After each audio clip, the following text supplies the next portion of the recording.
Hey everyone, Michael Fentner here. It's the last weekend in January. It's a snowy Sunday afternoon. I can't think of a better time for some beef barley soup. Okay, I want to show you the ingredients we're going to be working with. I like to, when I make my soup, I will usually get a ribeye steak. It's a little more expensive than stew meat, but I think it's a little bit more flavorful, a little more tender. Got the barley. I've got, see some carrots, a couple garlic cloves, got a nice hunk of butter, onion, potatoes. I'm going to add some parsnips. My grandma used to put parsnips in her chicken soup, and they're kind of the texture of a carrot, but they've got a sweeter taste, and I think it'll be a nice complement. I've got 2 boxes of beef broth. I'm using a few beef bouillon cubes, a few bay leaves. I really have no idea what bay leaves do, but a lot of recipes call for it, so I'm going to go along with the crowd. I don't have celery, so I'm going to use a little bit of celery salt and pepper, and I'm going to use some Montreal steak seasoning to season the steak. I'm also going to be using a little bit of olive oil and a shot of Worcestershire sauce. That's about it. So let's get this stuff going. I've dropped my butter into my pot here. It's just about melted, nice and bubbly. Give myself a couple shots of Worcestershire sauce. Roll that around. Now I'm going to take the ribeye. It's been generously seasoned on both sides. And I'm just going to brown that up. In the past, I had been, I would cut it up into chunks first. And then I made a pot roast last week, and I browned both sides of the meat. And I thought, why don't I do that for the soup? I don't like to let the meat stay in the soup the whole time because it just kind of gets almost overcooked to me. This way, what I'll do is I will just, like I said, I'll sear it on both sides, and then I'll pull it out, and near the end when I'm ready to toss in my barley for my last half hour of cooking, then I'll cut up the meat and I'll throw it into the soup at that point. So it's more tender and it's a little bit on the rare side. I'm going to let this just go for a couple minutes and we'll be on to the next step.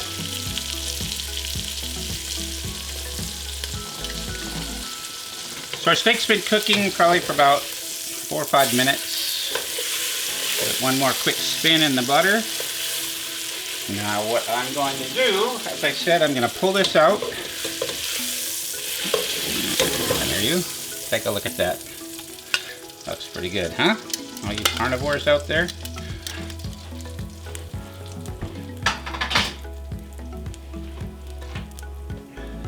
Now my next step, I'm going to use this beautiful flavored butter. Add a couple glugs of olive oil.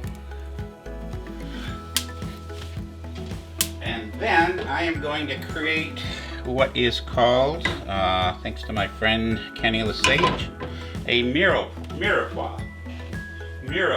I'll set it up there. I'm going to toss my onions in and let them start cooking. These are my garlic cloves.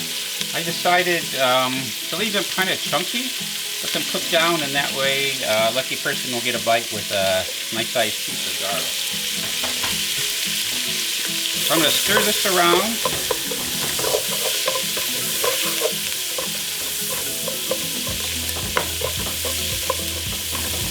Turn my heat down a bit. I'm going to throw a cover on here, let it steam a bit.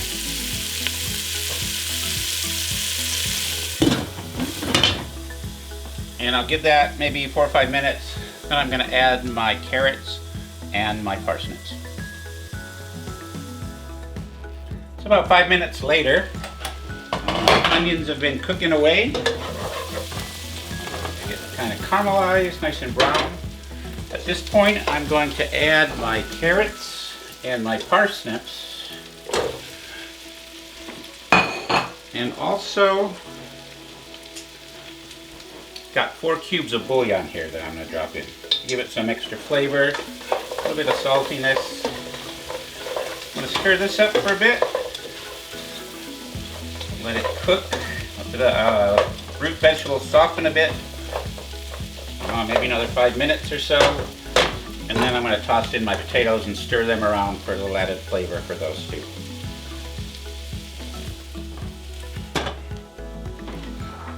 I just remembered, the mirepoix, traditionally it's onions, celery, and carrots.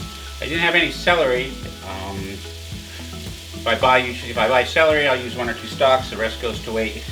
So I'm just going to use some celery salt for a little added flavor.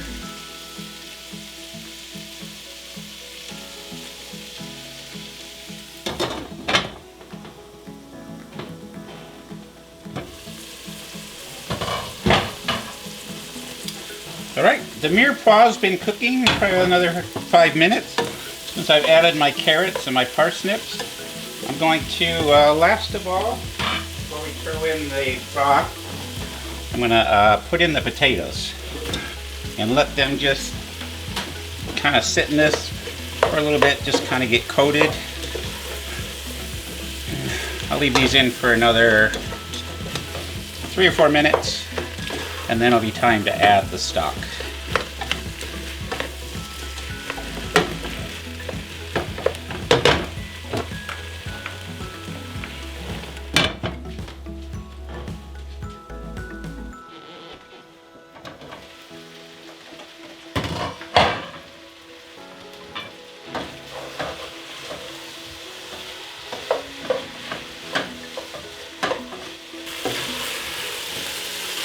Our vegetables have been cooking now, probably another 5-10 minutes.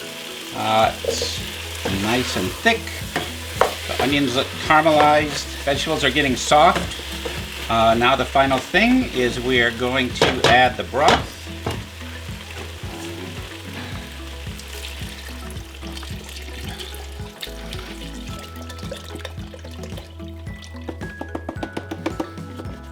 So I've got the broth. To add a generous amount of black pepper.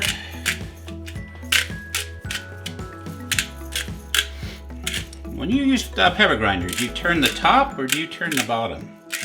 Or do you do a combination of the two? It's a tough question. And for the final step, I'm going to throw in a couple bay leaves. Like I said, I don't know really what sort of flavor they bring to the soup, but I'll add that as well.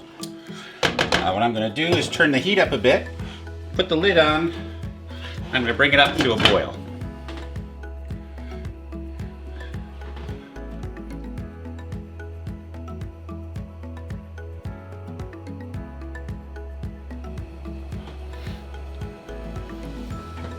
As you can see, our soup is bubbling away. Brought it up to a boil. We give it a stir. And then I'm going to turn it down.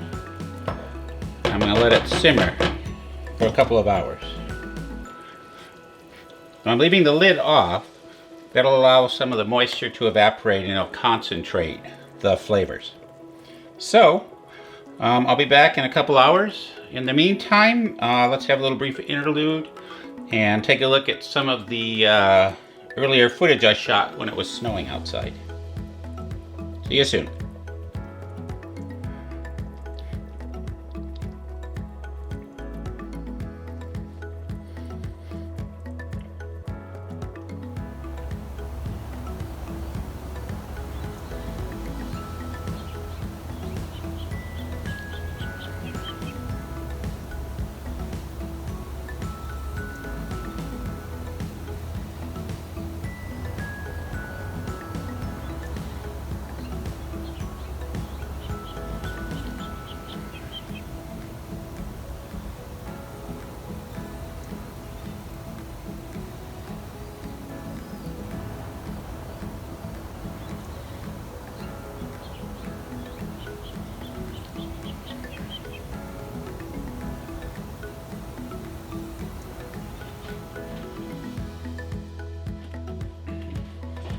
Okay, welcome back.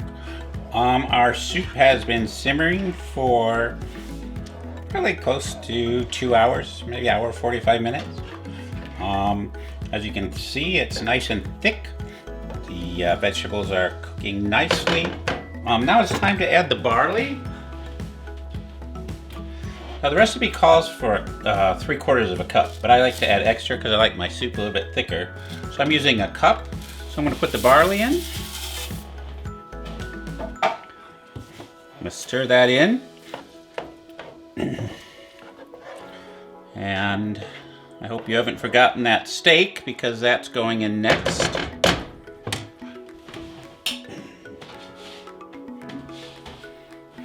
Here is our steak. I've got it all cut up, got it cubed. You can see it's pretty rare, but the soup is going to cook it. This is going to stay in the pot for probably another half an hour. So that will cook the beef up some, but it will still stay nice and tender and not overcooked. I'm going to just stir this up, and we're going to let this cook probably another half an hour or so. See you then. All right, welcome back again. Let's have a look and see what we have, huh? Whoa, whoa, whoa, whoa, whoa. As you can see, it is almost the consistency of porridge. I've got a feeling tomorrow when I have some of this for my lunch, I'm gonna probably have to add some water to it. Let's get some in the bowl, see how it looks.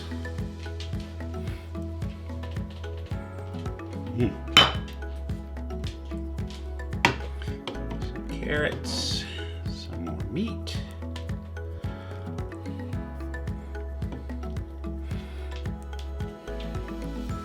And there you have it. Just take a look at this.